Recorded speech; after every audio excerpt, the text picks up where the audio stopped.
आपको गुलमर्ग की ट्रिप कैसे स्टार्ट करनी है, मैं आपको एक बिल्कुल शॉर्ट में समझाता हूँ। आप चाहे गुलमर्ग में ही आपने स्टे लिया हो या आपने श्रीनगर कहीं पे भी स्टे लिया हो, आप अर्ली मॉर्निंग आप चेकआउट करो, फटाफट ब्रेकफास्ट करके या ब्रेकफास्ट ऑन हैंड ले लो, जैसे जो पराठे होते हैं, सैंडविच वगैरह तो ऑन हैंड ले लो। और आपका जो भी ड्राइवर होगा वो आपके पास होगा ही, राइट? सो आप उनके साथ में आप निकलिए। आप जब जैसे ही आप गुलमर्ग पहुंचेंगे तो नीचे आएगा टनमार्ग। ठीक है ना? गुलमर्ग से 14 या 15 किलोमीटर पहले आता है टनमर्ग, जो कि एक स्पॉट है, एक यूनियन स्पॉट है। वहाँ पे आपको जो कंपलसरी चीज़ें हैं, जो बूट्स, वो फर्स्ट थिंग, और सेकंड थिंग जैकेट। ठीक है ना? इन दोनों की कॉस्टिंग पर पर्सन आती है 400, मतलब 200 रुपये के बूट्स और 200 रुपये की जैकेट, मतलब 400 रुपीज़ पर पर्सन में आपको वो ये दोनों कॉम्बो मिल जाएंगे। ठीक है? उसके अलावा आपको वुलन सॉक्स लेने हैं, वो आप ले लोगे, वो 150 रुपये का मिल जाएगा, वो आप घर भी ले जा सकते हो, वो रेंट पे नहीं है। ठीक है?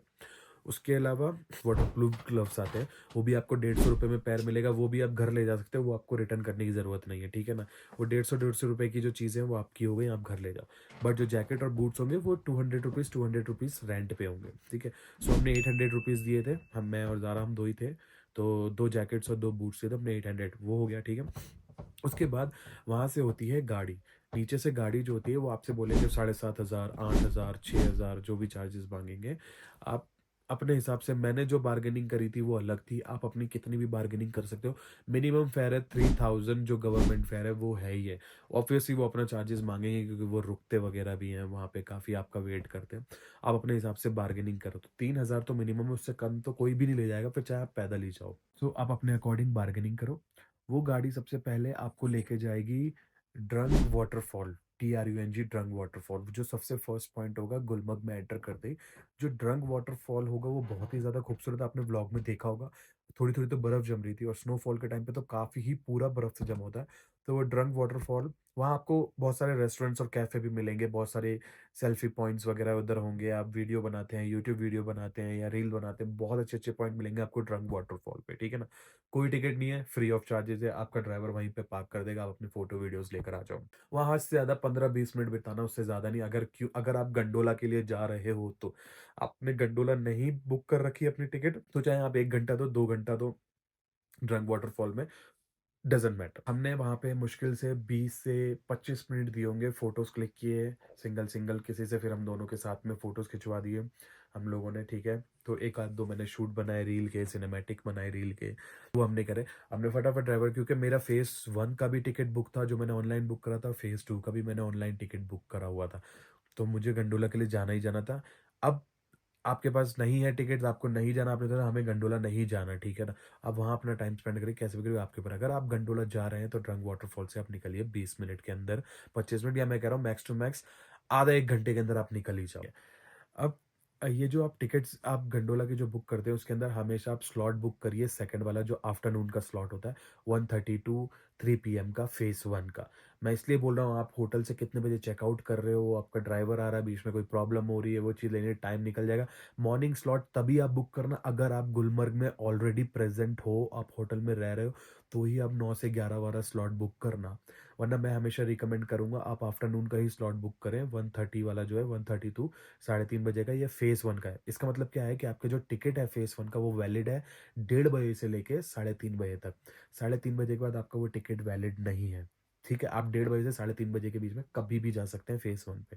ये तो हो गया फेज़ 1 की बात। अब बात आती है फेज़ 2 की। फेज़ 2 की जो टाइमिंग्स हैं वो सेम है, 9 से 11 वाला भी है। सॉरी, फेज़ 2 का टाइमिंग एक ही है, सॉरी, 9 से 3:30। उसका जो टिकट की वैलिडिटी है वो 9 बजे से शुरू होगी और 3:30 बजे तक ही रहती है। तो वो कोई दिक्कत नहीं, आप जैसे ही फेज़ 1 क्लियर करो, फेज़ 1 पे जाओगे, बहुत अच्छा व्यू पॉइंट मिलेगा। कोंगदरी कोंगदरी नाम है, कोंगदरी ऐसी कुछ नाम है, मैं नाम प्रोनाउंस नहीं कर पा रहा हूँ। बहुत अच्छा पॉइंट है। वहाँ आपको मैगी वगैरह बहुत सारी चीज़ खाने को मिलेगी। आपको जो भी खाना है आप वो फेज़ 1 पे ही खा लेना। रीज़न, फेज़ 2 पे कुछ भी नहीं है खाने के लिए, ठीक है? तो फेज़ 1 पे ही आप खा लेना अपना जो भी आप क्योंकि आप दोपहर का ट्रिप करेंगे, तो हमने फेज़ 1 पे ही मैगी, स्वीट कॉर्न वगैरह और थोड़ी बहुत चीज़ें, हमने कहवा वगैरह पी लिया था ताकि सर्दी ना लगे। हाँ, कहवा आप ज़रूर पीना, रिकमेंडेड है फ्रॉम मी, बिकॉज़ मेरा गला वाला बैठ रहा था, पूरी तरीके से साफ़ हो गया। मैंने 2 कहवा पिए हैं आज। अब मैं प्राइसेज़ की बात करता हूँ, अगर आप ऑनलाइन बुक करते हो, ठीक है? तो 2 लोगों की टिकट आपको पड़ेगी ₹1000 की फॉर फेज़ 2, मतलब फेज़ 1 से फेज़ 2 जाने की, और नीचे गुलमर्ग ऑफिस से लेके फेज़ 1 जाने की आपको 2 लोगों की टिकट पड़ेगी कुछ समथिंग टैक्स वैक्स लग के अगर मैं बात करूँ, अगर आप 2 लोग हो, आप कपल हो या 2 लोग हो, आप 0 से फेज़ 1 जा रहे हो और फेज़ 1 से फेज़ 2 जा रहे हो, रिटर्न आ रहे हो, तो वो टू वे टिकट्स हो जाती है। ₹4000 में आपके दोनों चार्जेज़ आ जाएँगे। ये हो गया। ये होने के बाद फिर आप जब नीचे आएँगे, हाँ, एक बात और, आप फेज़ 2 में जाते हैं, ये बात हमेशा ध्यान रखिएगा, वो सी लेवल के बहुत ही ऊपर है, 13,800 मीटर है, लिखा हुआ एज़ रिटन, लेकिन है इतना ही, उससे भी ज़्यादा आप मोर देन 14,000 फीट मान के चलिए। वहाँ वो पेशेंट ना जाएँ जिनको कार्डियक की प्रॉब्लम हो या अस्थमैटिक हो, वो पेशेंट ना जाएँ, क्योंकि वो उनके लिए बहुत ही रिस्क वाला है। हमारे सामने की बात है, एक बच्चा इनफैक्ट वो अनकॉन्शियस भी हो चुका था, बेहोश भी हो चुका था, तो फटाफट मेडिकल दिया, लेके गए।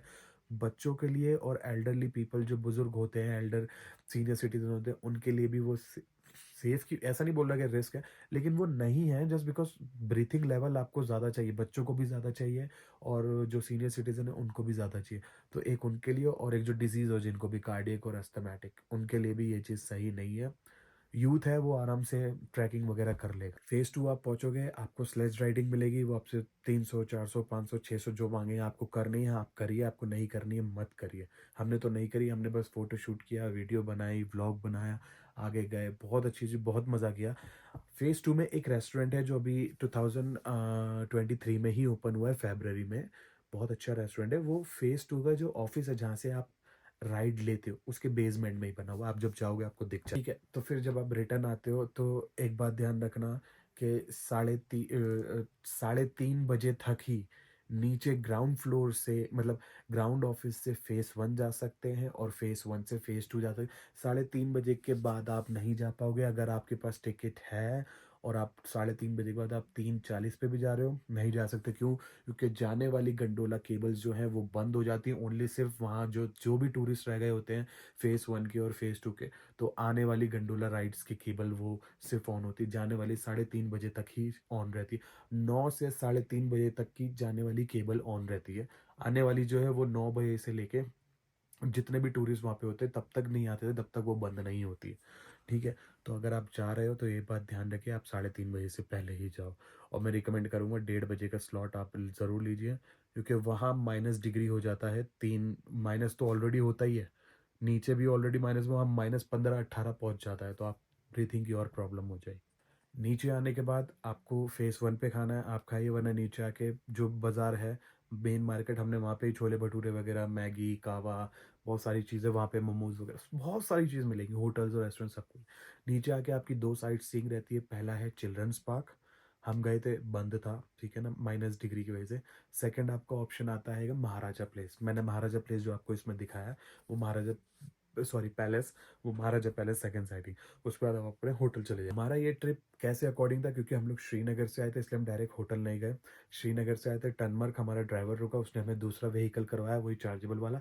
वो व्हीकल हमको ड्रंक वैली लेके गया, उसके बाद गंडोला, वहाँ पे वो वेट करता रहा हमारा जब तक हम फ़ेज़ 1 भी गए, घूम फिरे, फ़ेज़ 2 गए, घूमे फिरे, नीचे आए, फिर वो हमें लेके गया चिल्ड्रंस पार्क दिखाने। चिल्ड्रंस पार्क में बंद था, तो फिर हम लोग गए महाराजा पैलेस गए, फिर उसके बाद हम लोग खाने गए। खाना खा के फिर उसने हमें यहाँ पे ड्रॉप किया होटल में। ये जो होटल है, मैं ऑलरेडी आपको इसका रूम टूर दे चुका हूँ, होटल टूर दे चुका हूँ।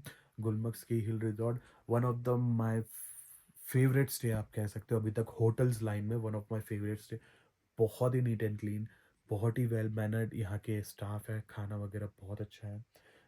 हीटिंग उधर भी है, ये बेड में मैंने आपको दिखाया, नहीं दिखाया तो मैं आपको भी दिखा देता हूँ। ये देख रहे हैं आप, प्लग लगा हुआ है और ये ये बेड, गद्दा जो है ये गर्म करने के लिए है, ठीक है ना? तो अभी काफ़ी अच्छा हीट ये गद्दा हो रहा है और वहाँ पे एक हीटर लगा हुआ है, ठीक है? तो पूरा रूम हीटिंग रहता है, प्रॉब्लम नहीं है। आधी रात को आप कॉल करो, आपको कॉफ़ी चाय चाहिए वो भी मिले, मैंने जस्ट अभी कॉफ़ी पी है, रखी है, 12 बज रहे हैं, मैंने उससे पहले ही पी थी ऑलमोस्ट, ठीक है? एंटरटेनमेंट सिस्टम, टीवी वगैरह सब चलता है, बाथरूम में गर्म पानी वगैरह भी आता है। और अगर लाइट, क्योंकि कश्मीर में लाइट जाती है, लाइट का प्रॉब्लम है बिकॉज़ ऑफ सी लेवल की वजह से, पानी की कमी की वजह से, तो टेंशन की बात नहीं है, लाइट जाएगी, इनके पास बैकअप जनरेटर, इन्वर्टर सब होता है, तो कोई टेंशन नहीं, चार्जिंग पॉइंट भी चलेंगे और लाइट भी चलेगी आपकी। ये था आज का क्विक रिव्यू। अब आपको देखना है आपको अपना बजट कैसे सेट करना है गुलमर्ग के लिए, किस तरीके से आप सेट कर सकते हो, पैसे बचा सकते हो। या स्लेज राइडिंग के अलावा, हॉर्स राइडिंग के अलावा कोई एक्टिविटी, एटीवी है, एटीवी राइडिंग है। आप नीचे से कार लेके भी जा सकते हो, टनमक से गुलमर्ग आप एटीवी से भी जा सकते हो और कार भी करके जा सकते हो, डिपेंड करता है आपका बजट कैसा है, ठीक है। सो बस आज के लिए इतना ही था। अब मैं सोने जा रहा हूँ बिकॉज सुबह जल्दी उठना है। मुझे शायद सुबह में हैंडी, मतलब हाथ में ही मुझे ब्रेकफास्ट लेके भागना पड़ेगा मुझे और ज़ारा को, जस्ट बिकॉज क्योंकि हमें पहलगाम जाना है। पहलगाम जाने के लिए हमें श्रीनगर क्योंकि पहलगाम है, श्रीनगर बीच में पड़ता है। लेफ्ट साइड में पहलगाम है, राइट साइड में गुलमर्ग में, जो मैंने आपको बहुत पहले वीडियो में दिखाया था, ठीक है ना। तो हमें यूं ही जाना पड़ेगा, तो एटलीस्ट 5 घंटे हमें लगेंगे ही मैक्स टू मैक्स वहाँ पहुँचने में। तो हमें सुबह सुबह जल्दी निकलना पड़ेगा, ठीक है। तो चलते हैं, गुड नाइट। आप लाइक शेयर और सब्सक्राइब ज़रूर करना और लोगों को शेयर ज़रूर करना ये वीडियो को, जो भी श्रीनगर या गुलमर्ग वगैरह घूमने आ रहा हो। और नोटिफिकेशन आइकन ऑन कर लेना ताकि जो पहलगाम का वीडियो है वो आएगा तो आपको नोटिफिकेशन मिल जाएगा, ठीक है। चलो, गुड नाइट।